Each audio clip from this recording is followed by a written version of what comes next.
I saw the cook's shadow bending over a body on the kitchen floor, but the body wasn't moving, and the cook wasn't cooking.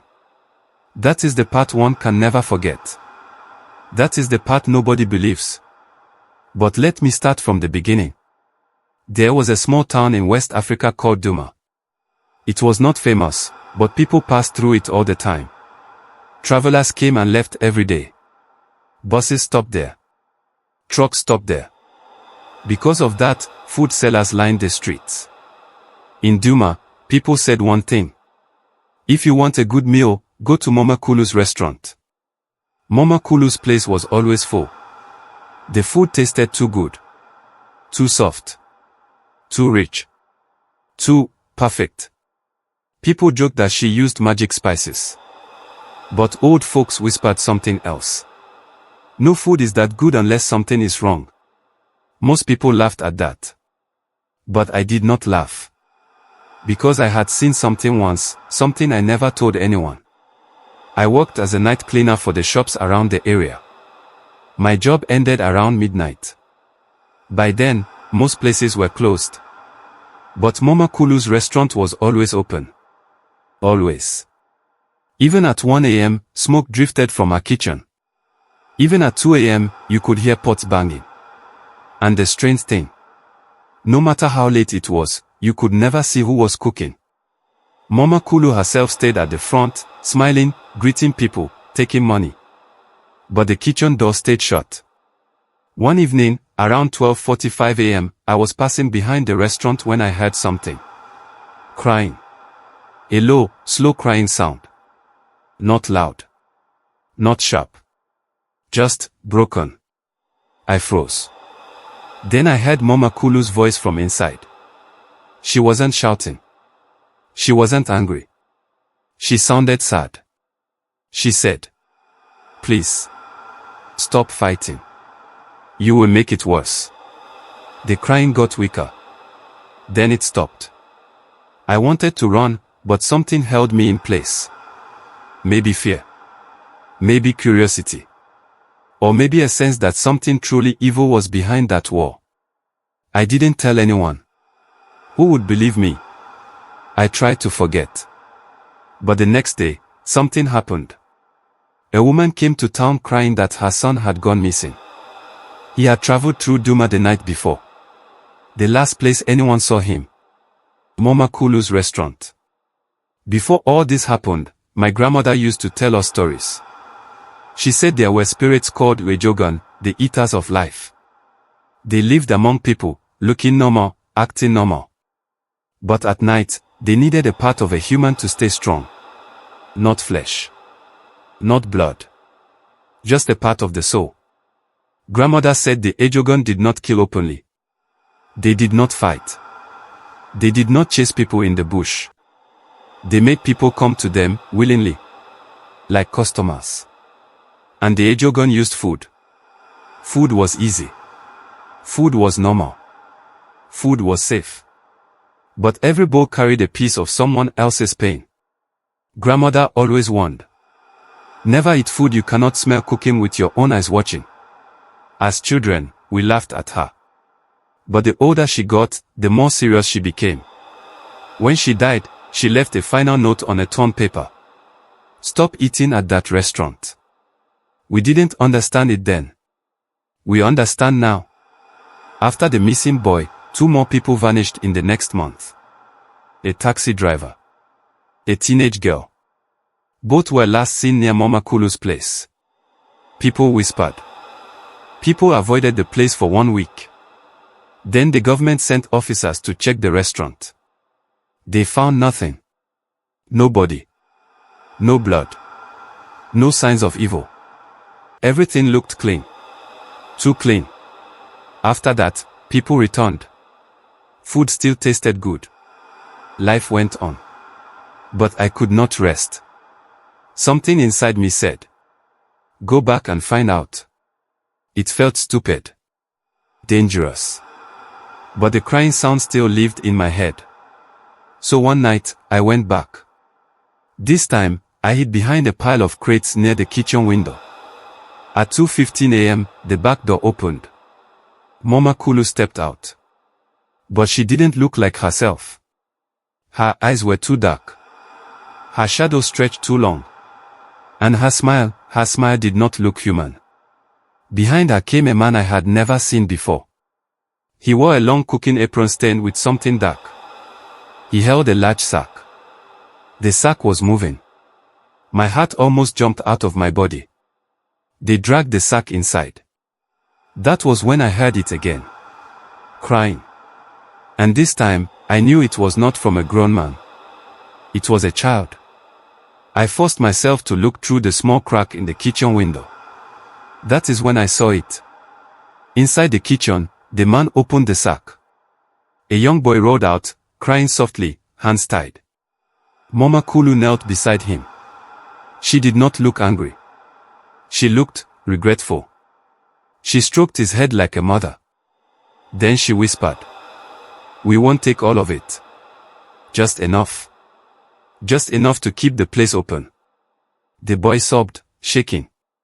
The man held him still. And then, Mama Kulu did something I cannot explain. She placed her hand on the boy's chest. Not pressing. Not hurting. Just touching. The boy gasped. His eyes rolled back. His body froze. And I saw something rise from his chest, like a faint gray smoke. Not vapor. Not dust. Something alive. The smoke drifted into Mama Kulu's hand. Her eyes brightened. Her face smooth. She looked 10 years younger in seconds. The boy fell limp. He wasn't dead. But he wasn't fully alive either. He looked empty. The man lifted him and placed him behind a row of sacks. There were more bodies there. Breathing slowly. Eyes half open. Living, but not living. I covered my mouth, trying not to scream. Then I heard Mama Kulu say, "People love the food because the food carries life. Their life. That is why they keep coming back." The man nodded. "We will need another before sunrise. The crowd tomorrow will be big." I felt sick. The truth hit me. They were using human life to make the food taste good. Not flesh. Not blood. Just life. Stolen life. No wonder the food felt too perfect. No wonder people became addicted. No wonder people kept returning. No wonder some people never left. I stepped back in horror. And stepped on a glass bottle. It cracked loudly. Too loud. The kitchen door swung open. Mama Kulu's voice cut through the night. "Who is there?" I ran. I ran faster than I had ever run. I didn't look back. I didn't breathe until I reached home. The next morning, I tried to tell people. No one listened. No one believed. They said I was tired. They said I was imagining things. They said Mama Kulu was a good woman. But something strange happened after that night. The food changed. The flavor grew weaker. People complained. Some got sick. Some fainted. I knew why. They must have moved. Or stopped. Or gone into hiding. 1 week later, Mama Kulu's restaurant closed. No warning. No goodbye. No explanation. They disappeared overnight. No one ever found them. No one ever found the missing people either. The building now stands empty. But some nights, when I walk past it, I still hear things. Whispers.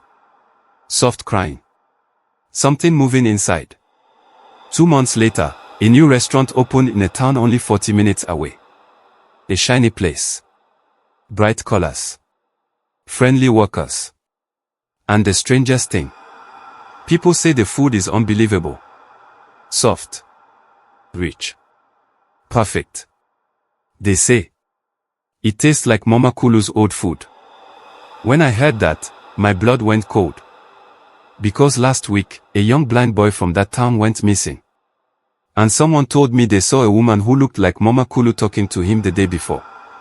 But the woman had no shadow. For weeks, I tried to forget what I saw. I avoided the new restaurant in the next town. I avoided anyone who spoke too happily about their food. I avoided the night. But evil does not leave people who have seen its face. Evil comes back for them. One night, while washing my hands at home, I noticed something on my chest. A faint dark fingerprint. It was small. Cold. Shaped exactly like a person's thumb. I rubbed it. It would not fade. I froze. I remembered how Mama Kulu had touched the boy's chest, right where his life leaked out. And the way she screamed into the night when she heard me running. She didn't see me. But she must have reached for me. And now her mark was on me. I did not sleep. 3 days later, a knock came at my door around midnight. Soft. Gentle. Polite. I stayed still. The knock came again. Then a woman's voice. We did not finish with you. My blood turned to ice. I didn't open. I didn't breathe. I didn't blink. The voice continued. You took from us. You saw what was not for your eyes. Ejogun, do not forget. The door handle turned slowly, very slowly, as if someone was testing it with calm, patient fingers. Then I heard something scrape along the wood. Like nails. Or teeth. I backed away. The voice whispered. When we touch you, we don't only take your life, we take your memories too. The handle stopped turning. Silence. Then footsteps walked away, but they didn't sound like the steps of one person. They sounded like many, walking in perfect unison. I waited until morning before leaving my room. 2 days later, a letter slid under my door. No stamp. No address. Just a single sheet inside. It said, stop telling this story, or we will come back and take the rest. And below it, the same dark fingerprint. The mark on my chest burned hot as fire. I fell to the floor, gasping. I knew then I didn't escape that night behind the restaurant. Not fully. People always wonder why I tell this story. It is not to warn you. It is not to scare you. It is because the Ejogun said they would come back when I stopped speaking. When I stop telling people what I saw. When my voice goes quiet, their hand will finish taking what they marked. So I keep telling the story. Again and again. Town to town. Person to person. Online. In whispers. In videos. Anywhere I can. Because the moment I stop, the hand on my chest will close. Yesterday morning, I woke up and checked my chest. The mark was darker. And bigger. That means one thing. They are close. Closer than ever. Maybe in your town. Maybe in your street. Maybe behind your door. If this story ends here for you, if you stop reading, if you forget, then the next life they take will not be from a stranger. It will be mine. If you made it to the end, then you already know the truth. Stories like this aren't just entertainment. They are warnings. They are protection. And the only way these tales stay alive is if you stand with us. So before you go, subscribe to Vaultside Stories. Do it now, because when these stories stop being told, the things we talk about start looking for new voices to silence. Don't let mine be the next one. Subscribe.